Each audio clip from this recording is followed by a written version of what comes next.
তৃণমূল জমানায় অভিযোগ তো অনেক উঠেছে। কখনো এই অভিযোগ উঠেছে যে পশ্চিমবঙ্গ জঙ্গিদের আতুর ঘর হয়ে উঠেছে, কখনো আবার এই অভিযোগ উঠেছে যে তোলাবাজি সিন্ডিকেটের রাজ্যটা একেবারে শেষ হয়ে গিয়েছে। আর আজকে হাল্লা বলে আমি দেবরতী আপনাদের সঙ্গে যে বিষয়গুলো নিয়ে কথা বলবো, আলোচনা করবো, বা আমার যারা গেস্টরা রয়েছেন তাদের কাছে যাব, সেটাও দেখুন এই বিষয়গুলোকে কেন্দ্র করে। কারণ সম্প্রতি রাজ্যে যে ঘটনাগুলো ঘটেছে তার মধ্যে এই মুহূর্তে সবথেকে ভাইরাল যদি আমরা কিছু বলি তাহলে এক জৈশ জঙ্গিকে গ্রেপ্তার করা, তার কার্যকলাপ ইত্যাদি, এই বিভিন্ন রকমের মডিউলের খোঁজ পাওয়া, তার কি কার্যকলাপ, সে কি করতে চেয়েছিল ইত্যাদি নিয়ে কথা আমরা বলছি প্রায় প্রতিদিনই। এবং অন্যদিকে টুলু মণ্ডল, এই টুলু মণ্ডল যে সাংঘাতিক রকমের সম্পত্তি বাড়িয়ে ফেলেছিল বেশ কিছু বছরের মধ্যে, এবং একজন সামান্য পাথর ব্যবসায়ী থেকে কি করে এই রকম জায়গায় সে পৌঁছে গেল সেগুলো নিয়ে চুলচেরা বিচার হয়েছে। তবে এইটা যেটা মানে আজ অবধি যেটা হয়নি, একজন ঠিকাদার হঠাৎ করে সামনে এসে একটা মন্তব্য করলেন। এই ঠিকাদার বলছেন যে হ্যাঁ, আমি তো চিনি টুলু মণ্ডলকে, আমাকে তো বিভিন্নভাবে কাজে লাগিয়েছে এই টুলু মণ্ডল, এবং একটা রেষারেষির জায়গা তো ডেফিনেটলি ছিলই, যা হয়ে থাকে আর কি এই সমস্ত ক্ষেত্রে। কিন্তু এটা কি বলে ফেললেন এই যে শেখ মুক্তাজুল, এটা কি বলে ফেললেন? এবার তো যা মনে হচ্ছে যে, যদি আমি জানি না এখনো পর্যন্ত যেহেতু গোনা শেষ হয়নি, মানে ওই সম্পত্তি আর কোথায় কোথায় ছড়িয়ে রেখেছে টুলু মণ্ডল এখনো গোনা শেষ হয়নি, তাই বলতে পারছি না যে এই সম্পত্তির পরিমাণ 100 কোটি না 1000 কোটি না লক্ষ কোটি না কোটি কোটি, আমি সেখানে যেতে পারছি না। কিন্তু আমরা যে প্রাথমিকভাবে বুঝতে পারছি যে 100 কোটির সম্পত্তি তো হবে, কারণ দুদিন আগেই তো 93 কোটির সম্পত্তি পাওয়া গিয়েছিল, তারপরে তো আরও এতগুলো বাড়ি শহর কলকাতায় পাওয়া গেল। তো সব মিলিয়ে আমি ধরে নিচ্ছি মোটের উপর ধরুন 100 কোটির সম্পত্তি। কিন্তু এবার এই ঠিকাদার, এই শেখ মুক্তাজুল, তিনি তো অভিযোগ করছেন আরো মারাত্মক। অভিষেক বন্দ্যোপাধ্যায় মাথার ওপরে নাকি বসেছিলেন এবং তার হাত ছিল এই টুলু মণ্ডলের ওপরে। মারাত্মক অভিযোগ। শেখ মুক্তাজুল তিনি নিজেও অভিষেক বন্দ্যোপাধ্যায়ের সঙ্গে দেখা করতে গিয়েছিলেন, কারণ তিনি একটি মামলা করেছিলেন এই টুলু মণ্ডলের বিরুদ্ধে।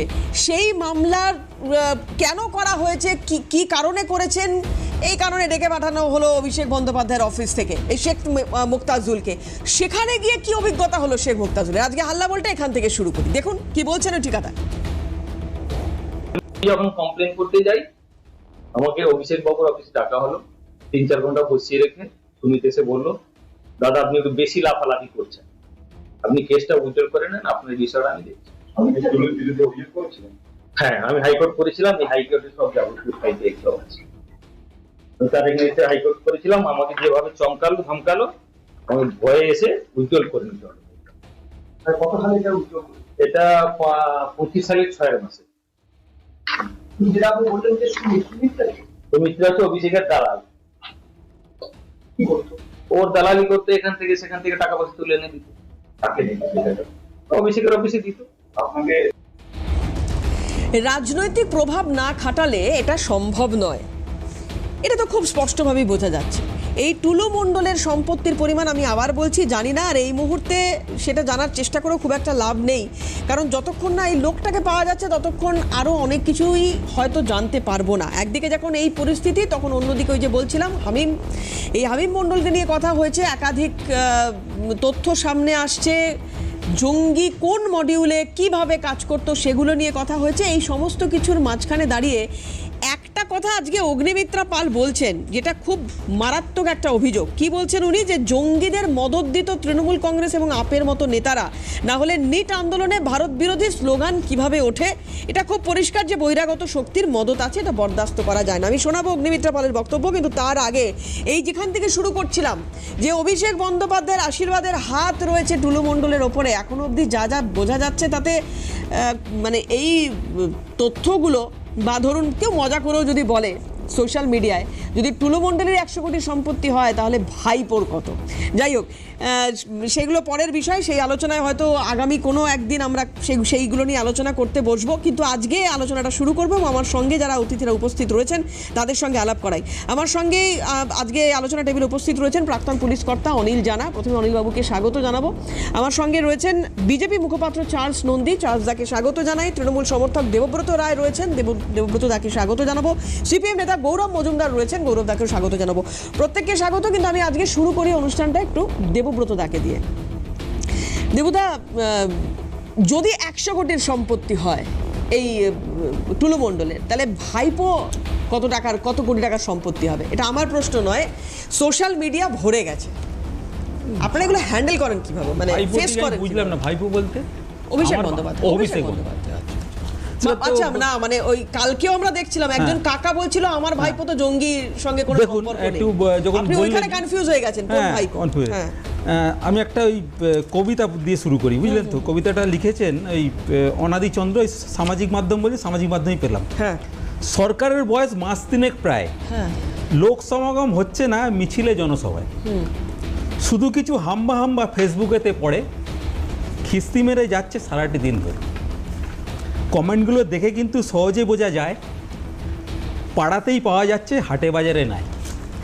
এই দেখুন, কার্যত এই সরকারটা ল্যাজে গোবরে এমনি হয়ে আছে, কারণ ওই যে ফান্ডারগুলো দেবে বলেছিল না, সেটা নিয়ে খুব চাপে আছে।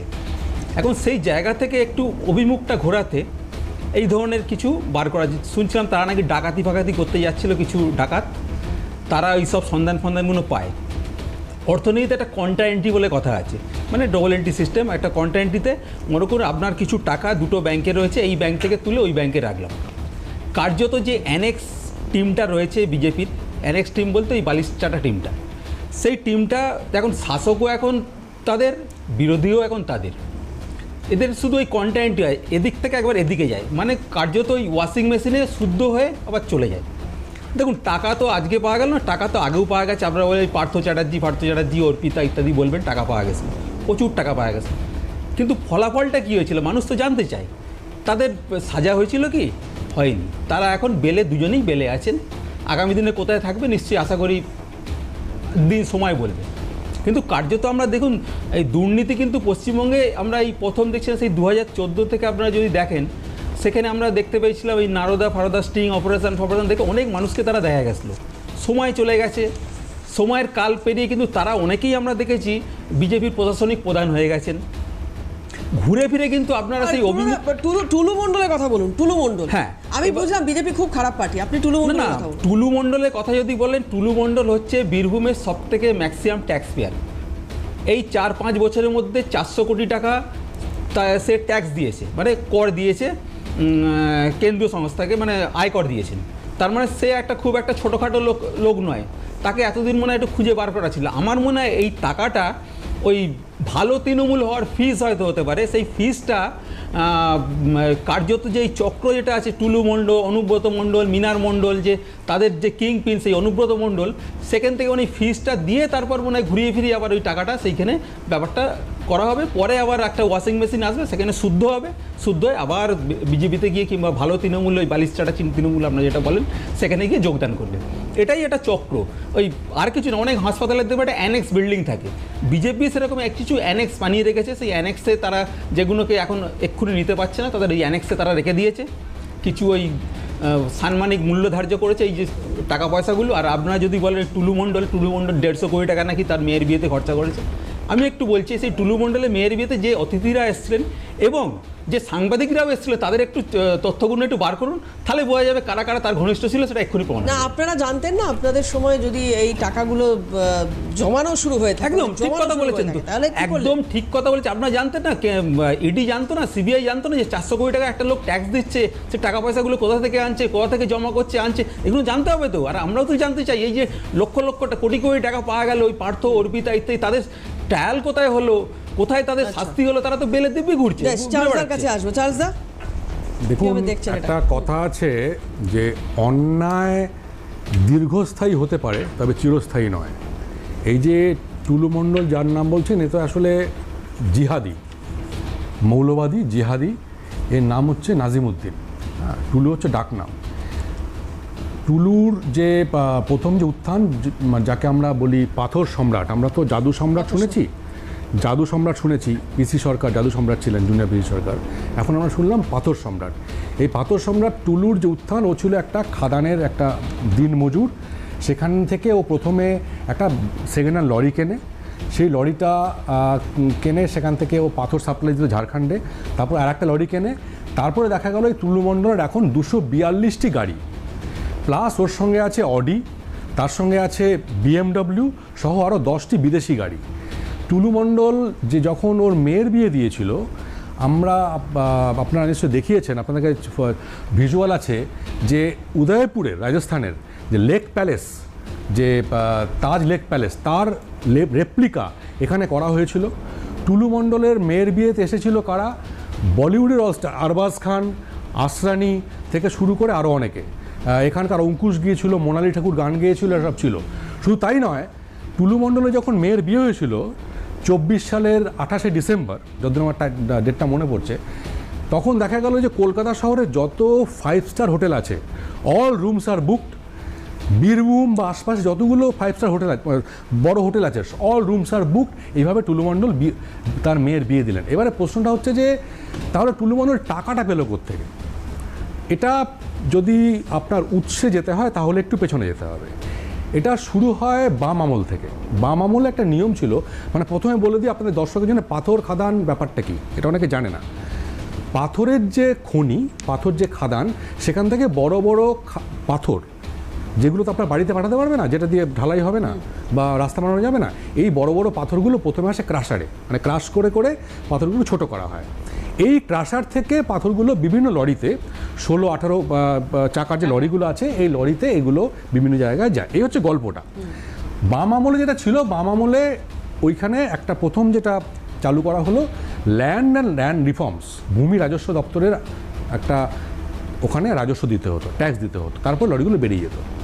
এরপরে তৃণমূল আমলে যেটা হলো, তৃণমূল আমলে সে বললো না, মমতা ব্যানার্জি বললো না, শুধু ল্যান্ড রিফর্মস দিলে হবে না, তারপর দিতে হবে হচ্ছে পঞ্চায়েতকে, ত্রিস্তরীয় যে পঞ্চায়েত, তাদের ট্যাক্স দিতে হবে। এই অবধি ঠিক ছিল। তারপর 16, যেখান থেকে টুলু মণ্ডলের উত্থান মূলত, 16 থেকে যেটা হলো, প্রথমে ল্যান্ড রিফর্মস, তারপরে ত্রিস্তরীয় পঞ্চায়েতকে ট্যাক্স, তারপরে হলো DCR, ডুপ্লিকেট কার্বন রিসিপ্ট। এই DCRটা কী করলো টুলু, ওখানে ট্যাক্স দিল, তো দেওয়ার পরে যেটা করলো, ডুপ্লিকেট একটা নকল কপি বার করলো। নকল কপিটা বার করে ও প্রত্যেক লরিওয়ালাকে দিয়ে দিত। ধরুন কোনো লরিওয়ালা দিল টুলিকে 10,000 টাকা, টুলু কী করলো, ওকে একটা নকল ডুপ্লিকেট রিসিপ্ট দিয়ে দিল, ওটা নিয়ে চলে গেল টোলগেট ছেড়ে দিল, না টোলগেট ছিল ওরই ছিল। এইভাবে টুলু মণ্ডল যেটা করতো, দিনে যেখানে 3 কোটি টাকা রাজস্ব দেওয়ার কথা, সরকারের ঘরে পড়তে হচ্ছে 19 লাখ টাকা মাত্র। তাই জন্য আপনি যদি 11ই মের হিসেব দেখেন বা 12ই মের হিসেব দেখেন, যেখানে 19 লাখ থেকে ওটা বেড়ে হয়েছিল একদিনে 1 কোটির বেশি, যে যার জন্যে আমাদের মাননীয় মুখ্যমন্ত্রী অ্যাসেম্বলিতে দাঁড়িয়ে বলেছিল যে যেখানে মাত্র আসতো দিনে 20 লাখ টাকা, সেখানে আমরা দিনে 3 লাখ টাকা টার্গেট করছি, মানে মাসে 100 কোটি টাকা ওখানে রাজস্ব আদায় করব। তো এটাই ছিল হচ্ছে পশ্চিমবঙ্গের নতুন যে জামানা, তাদের টার্গেট। এবং রিসেন্টলি মুখ্যমন্ত্রী বলেছেন যে আমরা ওখানে চেষ্টা করছি 100 কোটিরও বেশি টাকা রাজস্ব আদায় করতে। এখন প্রশ্ন হচ্ছে যে তাহলে এই যে এত বড় একটা টাকার যে লেনদেন, তাহলে কেউ জানতো না? জানতো। এটা কেষ্ট বলে দিয়েছে, দিদির প্রিয় কেষ্ট বলেছে যে আমি কেন জেলে গেলাম, আমি তো জেলে গেলাম, আমি তো চেষ্টা করতাম ওখানে পাথর খাদান থেকে টাকা পাক সরকার, কিন্তু জেলে গেলাম অভিষেকের জন্য। মানে ওই টাকাটা স্টেট যেত ভাইপোর কাছে ক্যামাক স্ট্রিটে, সেখান থেকে যেহেতু সর্ষের মধ্যেই ভূত, এবং ওপর থেকে বলা ছিল যে টুলুকে কিছু করা যাবে না, তার জন্য পুলিশ চুপ করে থাকতো। এই যে এই তথ্যটা আসার পরে আমার মানে একটা কথা বলি, ওই যে আমি বললাম যে বলিউড স্টাররা যারা বলছেন না আমন্ত্রিত তালিকায় ছিলেন, আমন্ত্রিতের তালিকায় কিন্তু যে সুমিত রায়, যাকে পুলিশ খুঁজে বেড়াচ্ছে, এই ভাইপোর পিএও ছিল। হ্যাঁ, এবং এই তো সুমিত রায়ের কথা মুক্তাজুলও বলছিল। যাই হোক, আমি যেটা বলছি, এই যে টেন্ডারে মানে যা দুর্নীতি করেছে, যা অভিযোগ উঠেছে টুলুর বিরুদ্ধে তো উঠেছে, কিন্তু সরকারি টেন্ডার কি করে টুলু পায়? এই যে দুর্গাপুরের একটা ছবি আমি একটু দেখাই, এই যে দুর্গাপুরের 37 আর 38 নম্বর ওয়ার্ড, দুর্গাপুর পুরসভায় এই যে দুটো ওয়ার্ডে এই যে রাস্তা তৈরি হয়েছে, 22 কোটি টাকা কিভাবে স্যাংশন হলো? কি করে স্যাংশন হয়? একটা টেন্ডার ডাকা হচ্ছে, সেই টেন্ডারে আর একজনও কম্পিটিটর নেই, একা টুলু সেই টেন্ডার পেলো, টুলু সেই রাস্তা তৈরি করলো, বললো যে 15 মাসে রাস্তা তৈরি হয়ে যাবে, 3 মাস পর থেকে টুলুর কোনো পাত্তা নেই, এই রাস্তা তৈরি হচ্ছে না, টাকাটা তো নেই, তার তো কোনো হিসেব নেই। দুর্গাপুরে এই সাধারণ মানুষ বলছে যে আমরা এখন বর্ষাকালে এরকম একটা হাফ তৈরি হওয়া রাস্তা, এত সমস্যার মধ্যে আমরা পড়ে আছি, এই রাস্তাটা কিভাবে শেষ হবে? টুলু, প্রথম কথা হচ্ছে টুলু কি করে সরকারি টেন্ডার পায়, কেন কোনো ওখানে অন্য কোনো কম্পিটিটর নেই, টুলু কি করে পায়, এই 22 কোটি টাকার হিসেব কে দেবে? সোজা প্রশ্ন এটা। আমি একটা বিরতি নেব, খুব দ্রুত বিরতি, আমি একটা ব্রেক নিয়ে নিই, খুব দ্রুত একটা বিরতির পরে আবারও ফিরছি আলোচনায়, সঙ্গে থাকুন। এইরকম দুর্গাপুরের একটা হদিশ আমরা পেলাম, কিন্তু আর কোন কোন জেলায় করে রেখেছে বিভিন্ন রকম গন্ডগোল টুলুমণ্ডল আমরা জানি না। যাই হোক, বীরভূম থেকে বর্ধমান পৌঁছাতে পেরেছে যখন, অন্য জায়গাও হয়তো এরকম কিছু টেন্ডার নিয়ে রেখেছে, ভবিষ্যতে বেরোবে সেগুলো। হ্যাঁ, চার্লস দা কিছু একটা বলতে যাচ্ছিলেন, একটু সংক্ষেপে শুনবো দাদা। না, যে টেন্ডার কি করে পেল, এটা খুব স্বাভাবিক, শস্যের মধ্যেই ভূত। ওখানে বলা আছে যে টুলু ছাড়া কেউ সাবমিটই করবে না। যদি আপনার ক্যামাক স্ট্রিট থেকে সুমিতের ফোন আসে জেলায়, কার ক্ষমতা আছে যে তারপরে আসে ওখানে টেন্ডার দেয়? গুলি খেয়ে মরে যাবে। টোটাল তো মাফিয়া রাজ, টপ টু টো পুরোটাই করাপশানে ভর্তি। ওখানে তো এই যে আমরা একটা স্লোগান দিয়েছিলাম না যখন আমরা ক্ষমতায় আসছিলাম না, যে পিসি চোর, ভাইপো চোর, তৃণমূলের সবাই চোর, পার্থ চোর, কেষ্ট চোর, তৃণমূলের সবাই চোর, ওই সবটাই তো চোর। এখানে তো কোনো অন্য কোনো ব্যবস্থা নেই। ওনারাও রাস্তায় নেমেছিলেন, আমরা সবাই চোর। রাজস্ব বাড়ছে তো, রাজ্যের ও চালতা, তাতে কি বলুন না? না, তো লক্ষ্মীর ভান্ডার মতো ওই প্রকল্পগুলো আপনারা দিচ্ছেন না কেন? দিতে পারছে না, যুবশ্রী প্রকল্প। লক্ষ্মীর ভান্ডার তো ভাই উঠে গেছে, ভাই ঠিক আছে, তো সেটাই আপনারা তো লক্ষ্মীর ভান্ডার ছেলেদের দিতেন। না, নাম পাল্টে সেটা অন্নপূর্ণা ভান্ডার। ভালো কথা, এটা শুনতে চাইছিলাম, মানে প্রকল্পটা ছিল যুবসাথী প্রকল্প। লক্ষ্মীর ভান্ডার তো বহুত, আপনারা 25 লাখ ছেলেকে লক্ষ্মীর ভান্ডার দিয়েছেন। নাম পাল্টেছেন, খুব ভালো কথা। 25 লাখ ছেলেকে লক্ষ্মীর ভান্ডার দিয়েছেন ভাই। তৃণমূল কংগ্রেস খুব, আপনারা তো ভালো, তো কতজনকে দিচ্ছেন একটু বলুন, শ্বেতপত্র প্রকাশ করুন না।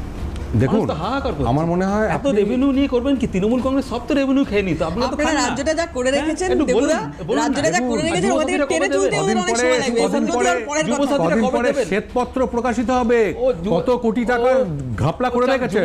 ইতিমধ্যে 50,000 কোটি টাকা পেয়ে গেছি আমরা। ওই জন্য তো আসবো প্লিজ, আমি গৌরবদার কাছে আসি। গৌরবদার টেন্ডার কিভাবে পায় আমি জানি না, অনেক রকমের দুর্নীতির কথা শুনলাম। সরকারি টেন্ডার পেয়ে যেতে পারে একটা লোক এইভাবে? টেন্ডার কী করে পায় সে তো এখন ওই যেখান থেকে টেন্ডার পাচ্ছে সেইখানকার লোকজন বলতে পারবে। এখন টেন্ডার তৃণমূল আমলে টেন্ডার কী করে পায় সে তো, আপনি যদি এইসব প্রশ্ন করেন তাহলে তো মুশকিল, তাহলে তো সব কিছু মানে একেবারে বিরাট ব্যাপার হয়ে যাবে। এখানে দেবুদা বলছিলেন যে এখন শাসক বিজেপি, বিরোধী বিজেপি, তাহলে দেবুদা কোন জায়গায় আছে আমি তো জানি না। মানে তৃণমূল তো বিরোধী তো তৃণমূল, এখনও তো তৃণমূল আলাদা হয়নি, তৃণমূল তো আছে। দেবুদা কোনখানে আছেন আমার জানা নেই, আমার যথেষ্ট প্রশ্ন। হ্যাঁ, সে এখন খারাপ হোক ভালো হোক, তৃণমূল তো আগেও বিরোধী আর সরকার পক্ষে একই ধরনের ছিল। শুভেন্দুবাবু এদিক থেকে ওদিকে গেছেন, আবার কেউ সুমন কাঞ্জিলাল এদিক থেকে ওদিকে এসছেন, একই ব্যাপার। সুতরাং যা ছিল তাই চলছে। কিন্তু প্রশ্নটা হচ্ছে যে এখানে টুলু মণ্ডলের বিষয় নিয়ে আলোচনা হচ্ছে। এখন কথাটা হচ্ছে যে তিনি এত টাকা ব্যাংকে রেখেছেন, এতগুলো গাড়ি কিনেছেন, এত বাড়ি করেছেন, সম্পত্তি প্রভাব প্রতিপত্তি তৈরি হয়েছে। এখন কথাটা হচ্ছে ব্যাংকে যদি আমি টাকা রাখি বা আমি যদি ব্যাংকে কোনো ট্রানজ্যাকশান করি একটা সার্টেন অ্যামাউন্টের ওপরে, তাহলে আমাকে ব্যাংকে গিয়ে কেওয়াইসি দিতে হয়, আমাকে ইনকাম ট্যাক্সকে জানাতে হয়, আমার যদি কোম্পানি থাকে SEBI, SFIO, serious fraud investigation organisation, তাদেরকে জানাতে হয়। সমস্ত কিছু, এতগুলো ভারতবর্ষের এতগুলো সংস্থা আছে, একটা লোক ব্যাংকে টাকা রাখছে, টাকার ট্রানজ্যাকশান হচ্ছে, তার টাকা এদিক থেকে ওদিক হচ্ছে, অথচ কেউ জানলো না, কেউ দেখলো না। তাহলে একটা লোকের এত বড় হচ্ছে যে তার ছেলের বিয়ে হচ্ছে, সেখানে বলিউডের আর্টিস্টরা আসছে, আচ্ছা সেখানে দাঁড়িয়ে ওই জেলার এসপি, ডিএম, মহকুমা শাসক, জেলা পরিষদের সভাধিপতি, তারা কেউ জানতেন না যে এত টাকা কোথা থেকে আসছে। আমি যদি কোনো একটা বিয়ে বাড়িতে যাই, সেখানে যখন দেখি এরা রাজকীয় মানে ওখানে পরিবেশ তৈরি হয়েছে, তা আমার মনের মধ্যে তো সামান্য হলেও জাগবে যে এত রাজকীয় পরিবেশ কি, তাহলে বিরাট কিছু ব্যাপার। তাহলে কারোর মনে জাগলো না? কেষ্টমণ্ডল বললেন যে তিনি রেভিনিউ দিতেন 3 কোটি টাকা না 3.5 কোটি টাকা, এবং তিনি কার জন্য জেলে গেছিলেন। আজকে দাঁড়িয়ে কেষ্টমণ্ডল হয়তো ভালো টালো হয়ে গেছেন, কিন্তু এই বীরভূমের বাঘ, যার কথায় বীরভূমে ওপর থেকে নিচ অবধি সবাই হচ্ছে যে ভয় পেত বা ওই বাঘে গরুতে এক জায়গায় জল খেত বীরভূমে, সেই কেষ্টমণ্ডলও জানতেন না, কাজল শেখরাও জানতেন না যে বীরভূমের বুকে এত কিছু হচ্ছে। আবার এই বিজেপি অনুব্রত মণ্ডলের বিরুদ্ধে যে অভিযোগগুলো করেছিল, যে চাল কল, তারপরে আরও পাথর খাদান, তারপরে বালিঘাট, এত অভিযোগ করেছিল, আজকে বিজেপি কেষ্ট যখন ভালো তৃণমূল হয়ে গেলেন, বিজেপি আর সেই অভিযোগগুলো হচ্ছে যে করছে না, এখন করছে হচ্ছে টুলু মণ্ডল কি করছে, কে জেহাদি। এখন শুভেন্দুবাবু টাকা নিয়েছেন বিজেপি অফিস থেকে, ভিডিও করে দেখানো হয়েছিল। এখন শুভেন্দুবাবু এখন বিজেপিতে গেছেন, উনি বিজেপির প্রতিনিধি বলছেন টুলু মণ্ডল জেহাদি, যেহেতু তার এত কিছু, কিন্তু শুভেন্দুবাবু টাকা নিয়েছিলেন সেইটাও তো এখনো ভিডিওতে আছে, এখনো ঘুরে বেড়ায়, এখনো আছে সবার কাছে। সেই সম্পর্কেও বিজেপি কিছু বলুক। এক, দুই, এই তৃতীয় কথা হচ্ছে যে একটা বিষয় আপনারাও দেখিয়েছিলেন যে টুলু মণ্ডলের বিয়ে বা ছেলের বিয়েতে এত লোক আমন্ত্রিত ছিল। আচ্ছা, জেপি নাড্ডার ছেলের বিয়েতে ফেরার বিমল গুরুংও আমন্ত্রিত ছিল দিল্লিতে, তো সে কি করে ওখানে উপস্থিত হলো? মদন তামাং খুনে প্রধান অভিযুক্ত ছিলেন বিমল গুরুং, তিনিও ওই দিল্লিতে যে তাজ প্যালেস হোটেলে জেপি নাড্ডার ছেলের বিয়ে হয়েছিল সেখানে তিনি উপস্থিত ছিলেন। আসলে আপনি যখন সরকারের বিরুদ্ধে বা আপনি যখন বিজেপির বিরুদ্ধে বা তৃণমূলের বিরুদ্ধে, তখন আপনি খুব খারাপ। যখন আপনি তৃণমূল বা বিজেপি হয়ে গেলেন, ভালো হয়ে গেলেন, কালীঘাট থেকে চলে গেলেন হচ্ছে ঋতব্রতর কাছে, কিংবা ঋতব্রতর থেকে চলে গেলেন আপনি শুভেন্দুবাবুর কাছে, তখন আপনি ভালো হয়ে গেলেন। এখন এই টুলু মণ্ডল হোক, মিনার মণ্ডল হোক, বারিক বিশ্বাস হোক বা জ্যোতিপ্রিয় মল্লিক, এই যে চাল কেলেঙ্কারি হোক, আমাদের বক্তব্য হচ্ছে গত 10 বছর ধরে পশ্চিমবাংলায় সিবিআই, ইডি এত তদন্ত করেছে, শিক্ষা দুর্নীতি, রেশন দুর্নীতি, মিড ডে মিল দুর্নীতি, সোনা পাচার, আবাস, 100 দিনের কাজ, পঞ্চায়েতের দুর্নীতি, আমি কত দুর্নীতি বলবো। রোজ রোজ এখানে সিবিআইয়ের অফিসাররা আসতো আর ঘুরে ঘুরে চলে যেত।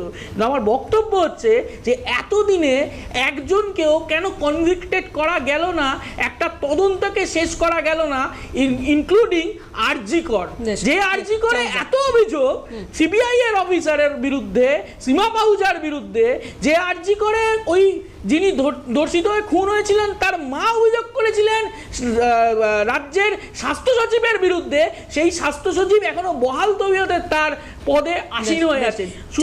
এইসব মানুষ আর খাবে না। খুব সংক্ষিপ্ত। কিন্তু ওই ওনার দুটো কথার আমি উত্তর দেবো। সেটা হচ্ছে, একটা উনি বলছিলেন না শুভেন্দু অধিকারীর করাপশনের কথা বলছেন, আরে শুভেন্দুবাবু তো বলছেন যে কার থেকে টাকা নিয়ে, যদি তার কোনো প্রমাণ এখনোই পাওয়া যায়নি।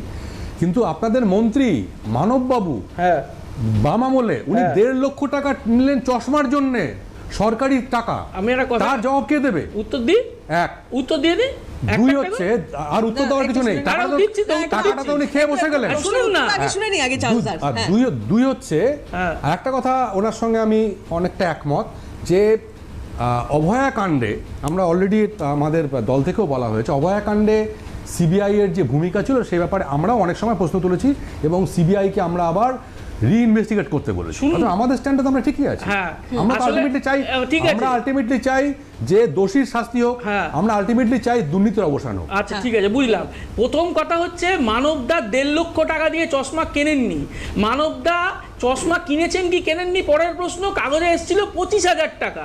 মানবদার মতন মানুষ, যিনি এত বড় একজন শিক্ষিত মানুষ, তার পরিবার পরিজন, তার বউ একজন ইউনিভার্সিটির প্রফেসর, তিনি যদি চশমার জন্য কিছু খরচ করে থাকেন সেটা নিয়ে তদন্ত হোক, কিন্তু 1.5 লক্ষ টাকা। আসলে বিজেপি তো সত্যি কথা বলতে, পার্টি তদন্ত করেছিল, আপনার পার্টি, না পার্টি তদন্ত করেছিল, করেনি আপনার পার্টি মানববাবুকে, আপনার পার্টি মানববাবুকে সাবধান করেছিল। হ্যাঁ, করেছিল তো। তাহলে আপনার পার্টিও তদন্ত করুক, শুভেন্দুবাবু টাকা নিয়েছিল কি নেয়নি।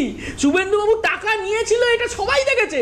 আপনার পার্টি, জয়প্রকাশ মজুমদার, যিনি তখন আপনার দলের মুখপাত্র ছিলেন, শুনুন না চালদা, জয়প্রকাশ মজুমদার আপনার দলের মুখপাত্র ছিলেন, মুরলীধর সেনলেন থেকে ভিডিও করে হচ্ছে যে দেখিয়েছিলেন শুভেন্দুবাবু টাকা নিচ্ছেন। সেই জয়প্রকাশ বাবু এখন তৃণমূলে চলে গেছেন, কিন্তু অভিযোগটা তো এখনো রয়েছে। তাহলে আপনারা সেই অভিযোগটা কি সত্য না মিথ্যা, শুভেন্দুবাবু কেন টাকাটা নিয়েছিলেন সেটা আপনারা প্রমাণ করুন। টুলু মণ্ডলে ফোকাস করি। যখন তোলাবাজি, সিন্ডিকেট, রাহাজানি ইত্যাদি বিভিন্ন বিষয় নিয়ে কথা হয়েছে, অভিযোগ উঠছে, তখন খুব স্বাভাবিকভাবেই পুলিশের ভূমিকা নিয়েও একটা কথা আসবেই বা সামনে কিভাবে দেখা হচ্ছে বিষয়টিকে সেটা নিয়েও একটু কথা হবেই। অনিলবাবু যখন রয়েছেন তখন অনিলবাবু একটু জানার চেষ্টা করি আপনার কাছ থেকে যে আজকে যে কি বলবো মানে যে সক্রিয়তাটা পুলিশের আমরা দেখতে পাচ্ছি, এটা কি সত্যি পুলিশের কোনো ভূমিকা ছিল না? সবটাই এমন ছিল যে পুলিশ মন্ত্রী যা করছেন, যা বলছেন, সেখানে সত্যি শিরধারাটা সোজা রেখে কাজ করা যেত না এর আগের জমানায়, আর এখন সেটা করা যাচ্ছে? দেবারতী, আমার চাকরি প্রসেস হয়েছিল পরীক্ষাটাকে 76-এ, 77-এ ট্রেনিং করেছি, 78-ও ট্রেনিং হয় ডিপার্টমেন্টে, 79 থেকে পোস্টিং, 2012 জানুয়ারিতে রিটায়ার করেছি। কয়েক মাস ছাড়া বাকিটা তৎকালীন সরকার, লেফট ফ্রন্ট সরকার ছিল। তখন কিন্তু আমাদের কোনো দিন শাসক দলের বিরুদ্ধে মামলা লেখার জন্য কোনো দিন আমার ট্রান্সফার হতে হয়নি বা কোনো রকম পানিশমেন্ট ফেস করতে হয়নি। এটা রেকর্ড আছে, বিভিন্ন কাগজে বেরিয়েছে, অনেকগুলো হাইলাইটেড হয়েছে। কিন্তু আমরা পুলিশ তো আর অটোনোমাস নয়, পুলিশকে সরকারি কর্মচারী, গভর্নমেন্ট পলিসি মেনে চলতে হয়। ইলিগাল হলে লফুল অর্ডারটাই মানতে হয়, কিন্তু লফুল না হলে আপনার এই পুলিশটা, আমরা চেষ্টা করেছিলাম কলকাতা পুলিশের ফ্ল্যাগটা যাতে শুড ফ্লাই হাই, খুব চেষ্টা করেছি, নিজেদের স্লেটটা ক্লিয়ার রেখেছিলাম। কিন্তু কথা হচ্ছে, আপনারা দেখেছেন, এরপরে আমরা দেখলাম যে পুলিশ অফিসার খুন হলো হরিমোহন ঘোষ কলেজ ইলেকশন, এমনি নয় বড় বড় মারামারি হচ্ছে, ইট লেগেছে, মারা গেছে, that is part of the job. College ইলেকশনে মারা গেলেন এএসআই তাপস চৌধুরী, সিপি ছিলেন CRK পসনন্দা IPS, উনি গেলেন, গিয়ে বললেন কেস লেখার জন্য, ওভারনাইট ট্রান্সফার হয়ে গেলেন chief of the police force. তারপর আরেকটা জিনিস, পার্ক স্ট্রিটে গ্যাং রেপের অ্যালিগেশন হয়েছিল, তাতে কি হলো, তখন জয়েন্ট সিপি ক্রাইম ছিলেন, যিনি overall incharge of the crime in Kolkata, তাকে ডাকলেন, তৎকালীন যিনি মুখ্যমন্ত্রী ছিলেন, ডেকে লোকে গুড গভর্নেন্স হলে কী করেন বলে ডেকে বলবেন, দেখুন আপনাদের এই অভিযোগ এসছে, আপনি আমাকে ঘটনাটা জানান 3 দিন বা 5 দিন টাইম দিয়ে। সেটা না করে ওনাকে ট্রান্সফার করে দিলেন কম গুরুত্বপূর্ণ জায়গায়, তাতে ওনার কিছু ক্ষতি হয়নি, ওনার যা ফেসিলিটিস দেওয়ার মাইনে দেওয়ার দিতে হয়েছে, IPS অফিসার, ওনার দয়া হয়নি। কারণ অনেকে WBCS পর্যন্ত ওনার দয়া হয়েছে, তো কেআরএম নবান্ন, আমি তো বারবার বলেছি চ্যালেঞ্জ করুন না, করার ক্ষমতা হয়নি। এনারা ADM হবেন, DM হবেন, কীভাবে প্রশাসন চলবে বুঝতে পারছেন? হাইকোর্টে গিয়ে দাঁড়িয়ে BDO WBCS অফিসার এক্সিকিউটিভ নামের পাশে লিখছেন, হ্যাঁ, হাইকোর্টে গিয়ে মহামান্য বিচারপতি ম্যাম বাংলায় জিজ্ঞেস করছেন বিচারপতি, মহামান্য বিচারপতি, যে আপনি এটা রিকাউন্ট করলেন, ঠিক আছে, ভালো করা, যেহেতু শাসক দলের লোক জেতেনি, বলে আপনি রিকাউন্ট করতে হবে, জেতাতে হবে, বলে আপনি রিকাউন্ট করেছেন, ঠিক আছে, আপনি রিকাউন্টটা কমপ্লিট না করে কী করে ডিক্লেয়ার করে, ম্যাম এইটা typing mistake, ma'am this is the BDO WBCS officer, they will become ADM and DM, এই প্রশাসন রেখে গেছেন। শুধু তাই না, আরেকটা যেটা বলছেন না, এই যে বলছেন ল্যাজে গোবরে হয়েছে, দেবব্রত বললেন সরকার ল্যাজে গোবরে হবেই, তো একটা পচা গলা প্রশাসন রেখে গেছেন। আজকে যে আপনার যেটা আপনার ওই লক্ষ্মীর ভাণ্ডার পরবর্তীতে যেটা অন্নপূর্ণা ভাণ্ডার দেওয়া আছে, যারা কোনো দিন বিজেপিকে ভোট দেয়নি, আমি বিজেপি স্পোক্সম্যান ভাববেন না, বিজেপিকে ভোট দেয়নি, দেবেও না, তারা পেয়ে গেছে, এবং যারা তৃণমূল ঘেঁষা ছিল সব পেয়ে গেছে। সেই বিষ গাছটা তো রয়েছে, এই বিষ গাছগুলো তো রয়েছে, তারাই এগুলো প্রসেস করে পাই, কিন্তু যারা দিয়েছে তারা পায়নি, যার জন্যই ক্ষোভটা হচ্ছে। আর আজকে যেটা বলছেন যে ওনারা বলছেন যে ভালো তৃণমূল খারাপ তৃণমূল, প্রশ্ন হলো তৃণমূল আবার ভালো খারাপ হয় নাকি? তৃণমূলের মানে যা দুর্গন্ধ বেরিয়েছে, গায়ে বডি স্প্রে দিলেও যাবে না, আমি বারবার বলেছি। অনিলবাবু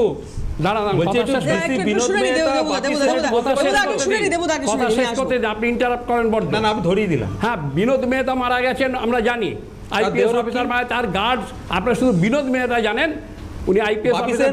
শুনুন, আপনি আমাদের শুনে নিয়ে তারপরে বলবেন।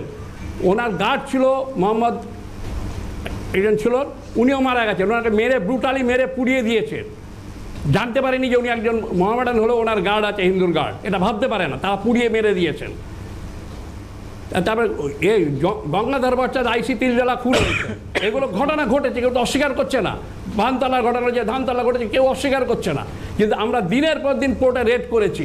আপনাদের এখানে পুলিশ অফিসার খুন হয়েছিল অমিতাভ মালিক, তার জন্য বিরাট এই আপনার ওই বিমল গুরুংকে আসামি বানিয়েছিলেন আপনারা, ধরার জন্য বিরাট তোড়জোড় করেছিলেন বড় বড় অফিসার, বলে এই ধরে ফেলেছিলাম, ল্যাসদা ধরেছিলাম, লাফিয়ে সিকিমে চলে গেল আর আমরা ধরতে পারিনি। তারপরে সেই বিমল গুরু এখানে ডায়মন্ড হারবারে কোন হরিদাস পাল ছিল তার সঙ্গে দেখা করলেন, যাকে মহামান্য আদালত পর্যন্ত জামিন দেননি, কার সঙ্গে দেখা করলেন? তারপরে দেখা গেল সেই যে পুলিশ অফিসার খুনে অভিযুক্ত, পুলিশ তাকে অভিযুক্ত করেছে, সে পুলিশ এসকর্টে প্রেস ব্রিফিং করেছিল, আজ পর্যন্ত তাকে ধরা হয়নি, কেসটা চলে গেল। পুলিশের জায়গাটা কি বলছেন আপনারা এগুলো? কি রকম বলে আপনি কি প্রশাসন দিয়েছেন? এমন প্রশাসন দিয়েছেন একজন হোম চিফ সেক্রেটারি। অনিল বাবু, পুলিশের ভূমিকাটা এই মুহূর্তে বা পুলিশের জায়গাটা এই মুহূর্তে রাজ্যে কি রকম বলে আপনি মনে করেন? সাধারণ মানুষের এই যে বলছি তখন ভরসাটা কি ফিরেছে পুলিশের উপর? কাজকর্ম করার ক্ষমতা ছিল না। আমি অনিল বাবু, আমি একটু বিরত করে আপনাকে আমি এই প্রশ্নটা নিয়ে ফিরছি। আমি দেবুদা প্লিজ, আমি একটা বিরতি নেব, বিরতির পরে জানার চেষ্টা করব এটা যে পুলিশের উপরে এই ভরসাটা মানুষ এখন রাখতে পারছেন কি, যদি পারেন তাহলে কেন, কি কারণে? খুব দ্রুত বিরতির পর ফিরছি, সঙ্গে থাকুন। অনিলবাবুর কাছে আসবো। অনিলবাবু, আমি এই কারণে জানতে চাইছি পুলিশের ভূমিকা নিয়ে, কারণ সম্প্রতি এই জঙ্গি গ্রেপ্তারের ঘটনা, তারপরে STF এর ভূমিকা, তারা যে দ্রুততার সঙ্গে এই তদন্ত করছে বা যে তথ্যগুলো জানতে পারছে, এই সব কিছু মিলিয়ে আমি জানতে চাইছি আপনার কাছে যে পুলিশের ভূমিকা এই মুহূর্তে আপনার চোখে ঠিক কীরকম? পুলিশের তো এফিসিয়েন্সি ছিল, এখনও আছে, তাদের কাজ করতে দেওয়া হয়নি।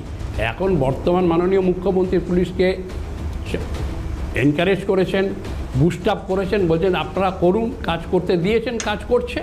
আজকে এদের ক্ষমতা ছিল আগে ধরার, এই যে টুলু মণ্ডলের কথা বলছে নিজামুদ্দিন, থানার পাশে এত বড় এই করছে কেউ জানে না। আপনি একজনকে 2 লাখ, যেটা বললেন আমাদের গৌরববাবু, আপনি কাউকে যদি 2 লাখ টাকার ওপর দিতে যান, আপনাকে RTGS করতে হবে, কাকে দিচ্ছেন, তার IFS কোড নাম্বার, তার অ্যাকাউন্ট নাম্বার সব দিতে হয়। এরা যে এত টাকা করেছে, আর আপনি সোনা কিনতে যান, সোনার দোকানদার রেপুটেড দোকান হলে আপনাকে বলবেন আধার কার্ড নিয়ে আসবেন। আচ্ছা, আধার কার্ড সব লিঙ্ক করা আছে, ফোনের সঙ্গে সব লিঙ্ক করা আছে, আপনি গেলে আপনার সব জানতে পারছেন। এরা যে কোটি কোটি টাকা জমা করেছে বা সম্পত্তি করেছে, ইনকাম ট্যাক্স কিছু দেখেনি, কি করেছে? আজকে এই যে ধরুন এত বড় বড় সম্পত্তি করছে, ম্যানার অফ অ্যাকুইজিশন দেখবে না, আপনি কোত্থেকে এত টাকা পেলেন? রেজিস্ট্রি তো করছে, রেজিস্ট্রি করতে গিয়ে ওইগুলো তো মোটা টাকা রেজিস্ট্রেশন ফিস দিতে হয়। আমরা সাধারণ মানুষ যারা ব্যাংকে গিয়ে 1-2 লাখ টাকার ট্রানজাকশনও কোথাও কখনো করতে যাই, কাউকে পাঠাতে যাই, কিছু করতে যাই, এত রকমের তাতে রুলস অ্যান্ড রেগুলেশনস, এত রকমের বাইন্ডিংস, এক্ষেত্রে কোটি কোটি টাকা কিভাবে? আপনি 50,000 টাকা জমা দিতে যান, দেখবেন আপনার প্যান নাম্বার লিখতে হবে, একদম ফোন নাম্বার দিতে হবে, একদম কত কি, আর এদের কিছুই লাগে না, কেউ দেখে না চোখে। আজকে কোটি কোটি টাকা কামিয়েছে। আজকে ধরুন যে ওই একটা কথা ছিল, এখন দেখেছেন মানে দুষ্টু লোকেরা বলতো, দেবব্রত রেগে যাবেন, যে যার মাথায় দিদির হাত সে খাবে জেলের ভাত। আর একটা হাইব্রিড নেতা হয়েছে, যেটাকে আপস্টার্ট বলি আমি, তার সঙ্গে গেলে আপনাকে জেলে তো যেতে হবে, বেশি বাড়াবাড়ি করলে, বেশি ঘনিষ্ঠ হলে একদম দেশের বাইরে গিয়ে থাকতে হবে, যাদের সঙ্গে এক্সট্রাডিশন ট্রিটি নেই সেই রকম দেশ, সেখানে থাকতে হবে, দেশ ছেড়ে চলে যেতে হবে, আর দেশে ঢুকতে পারবেন না। এখন এই তো অবস্থা হচ্ছে, এখন এই জিনিস তো হয়েছে। আজকে এরা কেউ জানে না, আজকে একটা টেন্ডার পেলে, টেন্ডার পাবার একটা নিয়ম আছে, ডিএম অফিস থেকে বা বিডিও অফিস থেকে বা পিডব্লিউডিকে রিকুইশন দেবে, পিডব্লিউ একটা কোটেশন দেবে, বা 3-4 জন বিডার থাকবে, তার মধ্যে আমি এখানে কোনো কিছু কোনটা নিয়ম মেনে করেছে এরা, মাস্টার থেকে আরম্ভ করে যে কোনো জায়গায় রিক্রুটমেন্টের এফিডেভিট করে বলতে পারবেন আমরা এই জিনিসটা সুষ্ঠুভাবে নিরপেক্ষভাবে করেছি, আমি যোগ্য লোককে চাকরি দিই। নিয়ম ভাঙাটাই নিয়ম ছিল, কোনোটাই নিয়ম মানে বেআইনিটাই নিয়ম ছিল, বেআইনটা বিকাম এ সিস্টেম। এবার দেবুদা অনেকক্ষণ ধরে বলতে চাইছেন, একটু শুনে নি। হ্যাঁ, একটা চার্জশিট বলুন তো, একজনের নামে হয়েছে, একজন দোষী সাব্যস্ত হয়েছে, একজনের নাম বলুন তো। হবে কি করে? আপনারা নিজেরা বলছেন, আপনাদের হাইব্রিড নেতা বলছেন আমার নাম বলতে বলছে, দাঁড়ান কথাটা শুনে তারপর ইন্টারাপ্ট করছেন, শুনবেন তো, বললে যখন শুনবেন তো, বলছেন আমার নাম বলতে বলছে, 3 মাস 1.5 মাস 1.5 বছর জেলে আমার নাম বলতে বলছে, বিভিন্ন জায়গায় পিটিশন করলেন, পিটিশন যখন করলেন থানায় দিলেন, কোর্টে দিলেন, মহামান্য বিচারপতি বলেন ঠিক আছে তদন্ত সিবিআই করবে। এবার সেই সিবিআই তদন্ত ঠেকাবার জন্য হাইকোর্ট, ডিভিশন বেঞ্চ, সুপ্রিম কোর্টে যাচ্ছেন। কেন আপনাদের সাহস হয়নি যে নার্ক অ্যানালিসিস টেস্ট? আমি যেটা বলেছি সত্যি কথা, আপনাদের একটা স্যাংশন দিতে গিয়ে এডুকেশন ডিপার্টমেন্ট স্যাংশন দিতে গিয়ে সিবিআই 1.5 বছরের পারমিশন যেগুলো 197 সিআরপিসিতে গভর্নমেন্টের স্যাংশন লাগে, যে স্যাংশন না দিয়ে ফেলে রেখেছেন 1.5 বছর, তারপর মহামান্য বিচারপতি আমরা রুল ইস্যু করবো, তখন আপনারা দিচ্ছেন বলে 15 দিন, তারপর না আমরা করিনি, তথ্য প্রমাণ জোগাড় করতে পারেনি, বলুন না। আরে দেবের থেকে আপনারা স্যাংশনই দিচ্ছেন না, যারা তদন্ত করছে তাদেরকে মারছেন, সেন্ট্রাল এজেন্সিকে মারছেন, সাব্যস্ত করতে পারেনি, দোষী করবেন করতে গিয়ে আপনারা প্রমাণ রেখেছেন, প্রমাণ লোপাট করে দিচ্ছেন পয়সা দিয়ে, বলছে 2009 থেকে আবার খুনের আসামিকে বাঁচাবার জন্য 22 জন লয়ার দিচ্ছেন। না, বেশ, আমরা একটু প্রসঙ্গে ফিরবো এবং আমি অনিলবাবু এখানে একটু এই হামিম মণ্ডল প্রসঙ্গেও আসতে চাইবো, কারণ আজকে একটা বিস্ফোরক কথা মাননীয় মন্ত্রী অগ্নিমিত্রা পাল বলেছেন। আমি একদম শুরুতেই যে কথা বলছিলাম সেই প্রতিক্রিয়া আমি একটু শুনিয়ে এটা নিয়ে আলোচনায় আসতে চাইবো, কিন্তু একটা বিরতি নেব খুব দ্রুত, আবারও বিরতির পর ফিরছি এবং কি বলেছেন মাননীয় মন্ত্রী অগ্নিমিত্রা পাল শোনাবো আপনাদের। ফিরছি। Kind of terrorist and anti-national elements have been encouraged by these Mamata Banerjee TMC kind of parties, AAP, Kejriwal's party, these kind of, they are not with the students, they are afraid that Mananiya Pradhan Mantri Narendra Modi ji is taking Bengal and taking India forward. So basically it's a facade. Actually, it is they are instigating the students to go ahead with anti-India movement because they are afraid that India is going forward under Narendra Modi ji's rule. Otherwise, you tell me, why would these kind of slogans come from a students' movement about NEET? Kashmir ko azad karo, 370 wapas karo. Why? What is the connection between NEET and Kashmir ko azad karo? Now that is very clear that outside external forces are there behind these parties and they want to destabilize our country, and we are not going to allow that. We are with the students, but on the facade of a student issue, if you think you are going to induct terrorists and destabilize our country, we will not allow that. Definitely not. STF তো বলছেই যে এই হামিদ মণ্ডল সে নাকি পুলিশের পোশাকে ওই cockroach জনতা party যন্তর মন্তরে আন্দোলনে উপস্থিত থেকে নাশকতা চালানোর একমত একটা পরিকল্পনা করছিল, এরকম একটা সূত্র জানতে পারা যাচ্ছে। তো ভয়ঙ্কর প্ল্যানিং চার্জটা। দেখুন, আমরা আপনাদের মনে আছে যে ইলেকশনের আগে আমরা একটা কথা বলেছিলাম যে to save India we have to win Bengal. ভারতবর্ষের সার্বভৌমত্ব, ভারতবর্ষের সুরক্ষা এবং ভারতবর্ষের নিজের স্বার্থে আমাদের পশ্চিমবঙ্গে ক্ষমতা আসার প্রয়োজন আছে। এখন মনে রাখতে হবে যে এই যে হামিম দেখছেন এটা হচ্ছে সিমটমস, এটা হচ্ছে উপসর্গ। ডিজিজটা কি? ডিজিজটা হচ্ছে আপনি যদি প্রথমে 35 বছরের সরকার দেখেন, সেখানে ছিল তুষ্টিকরণের একটা রাজনীতি, সেটাকে 15 বছর আমরা দেখলাম কি একটা প্রাতিষ্ঠানিক যে তুষ্টিকরণ সেটা মমতা ব্যানার্জি সরকার করে দেখা। তার ফলে কী হলো, এখানে পাড়ায় পাড়ায় খারিজি মাদ্রাসা গজিয়ে উঠল, যেটা গতকাল তাসলিমা নাসরিন বলছিলেন যে খারিজি মাদ্রাসাগুলো হচ্ছে জিহাদি বানানোর কারখানা। খারিজি মাদ্রাসাগুলোতে বিভিন্ন রকমের অ্যান্টি ন্যাশনাল কাজকর্ম, বিভিন্ন রকমের টেরোরিস্ট কাজকর্ম করা হতো। তার একটা প্রমাণ আমাদের কাছে আছে। বর্ধমানে খাগড়াগড়ে যে ব্লাস্ট হয়েছিল, তার যে 2জন মূল আসামি ছিল তারা কিন্তু ওই খারিজি মাদ্রাসায় বসেই ব্লাস্টের সব প্ল্যান করেছিল। কিন্তু এটা খুব অদ্ভুত না চার্লস,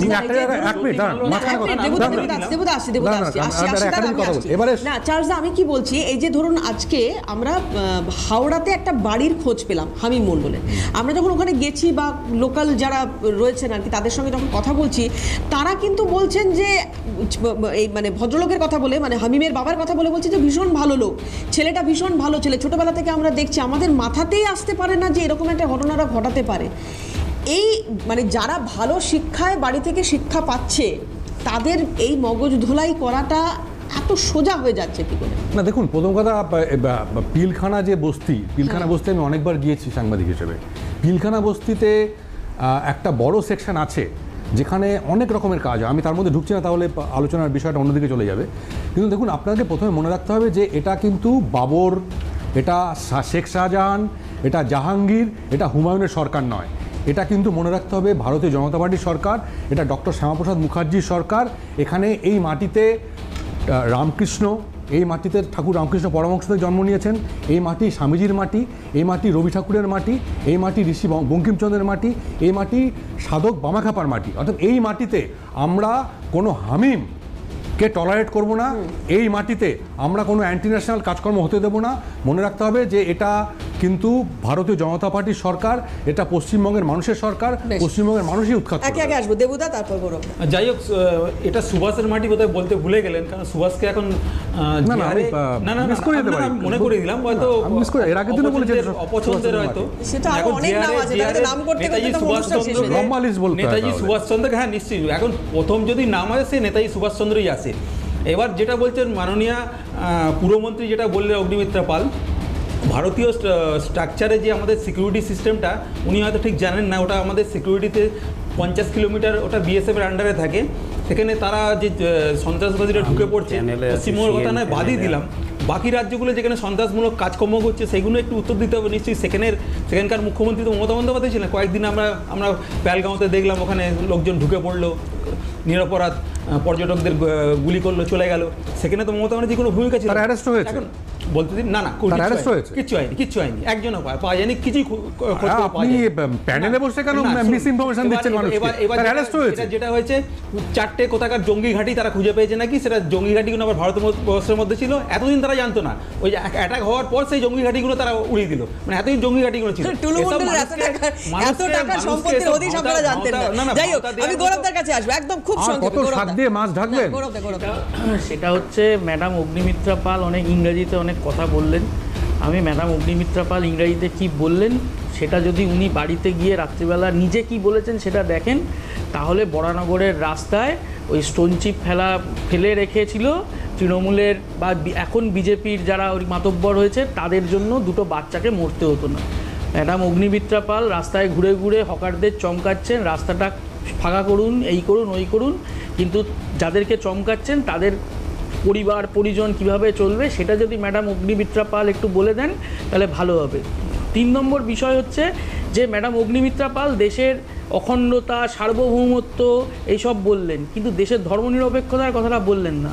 ম্যাডাম অগ্নিমিত্রা পাল বললেন না সাধ্বী প্রজ্ঞা, যিনি গুজরাট দাঙ্গার সময় যে রেল পোড়ানো হয়েছিল তাতে করে অতগুলো মানুষের প্রাণ গেছিল, তার মূল অভিযুক্ত ছিলেন এই সাধ্বী প্রজ্ঞা, তাকে বিনা মানে কোনো ট্রায়াল ছাড়াই মুক্তি দিয়ে দিয়েছে গুজরাট সরকার। এই দেশের সরকার পরিচালনা করবার দায়িত্ব আসার পর জনতা পার্টির আন্দোলনে আজাদির স্লোগান উঠছে, কাশ্মীর আজাদ বলছি আসছে। প্রথম কথা, কোথায় কাশ্মীর আজাদ স্লোগান উঠেছে আমি জানি না, কিন্তু এই স্লোগানটা উঠেছে যে ধর্মেন্দ্র প্রধানের পদত্যাগ চাই। এই স্লোগানটা উঠেছে সারা দেশ জুড়ে যেভাবে আরএসএস বিজেপি মানুষের ওপরে নানা ধরনের আক্রমণ নামিয়ে আনছে তার বিরুদ্ধে স্লোগান উঠেছে। আমার উল্টো প্রশ্ন যে দিল্লি পুলিশ ওই আন্দোলনকারীদের ওপরে কেন লাঠি পেলেট গান চালালো, সেই উত্তর দেশের স্বরাষ্ট্রমন্ত্রীর দপ্তরে থাকা দিল্লি পুলিশ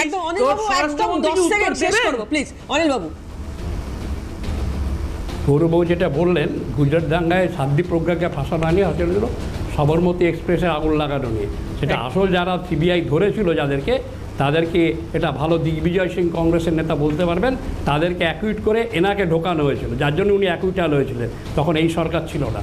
আর প্রথম কথা হচ্ছে, আর যেটা বললেন যে কোনটা বলতে গেলেন আপনি, ওই আমি বলছি এই যে জঙ্গি কার্যকলাপ প্রথমত পশ্চিমবঙ্গে, দ্বিতীয়ত ককরোচ জনতা পার্টির আন্দোলনে, এটা বলছে দিল্লি পুলিশের কথা নিয়ে তুললেন, তা পুলিশ কি করবেন? আপনারা আন্দোলন যারা করছেন বলছেন, পরে বলছেন যারা গাড়িতে আগুন লাগাচ্ছে 370 রেস্টোর করতে হবে, হ্যাঁ কাশ্মীর বাংলা আজাদি এ করতে হবে, এই তারপরে একটি মহিলা সাংবাদিককে যেভাবে ঘাট ধরে নিয়ে গেছেন দিল্লির আন্দোলনে, আমি একটা কথা বলি, দিল্লির আন্দোলনে একটা গাড়ি ভাঙচুর হয়নি, একটা গাছ পর্যন্ত ওপড়ানো হয়নি, তারপরও সময় শেষ, আজকে এখানে শেষ করতে হবে। অনিল বাবু, আমি ক্ষমা প্রার্থী আপনার কাছে, আর সময় দিতে পারবো না। প্রত্যেককে ধন্যবাদ।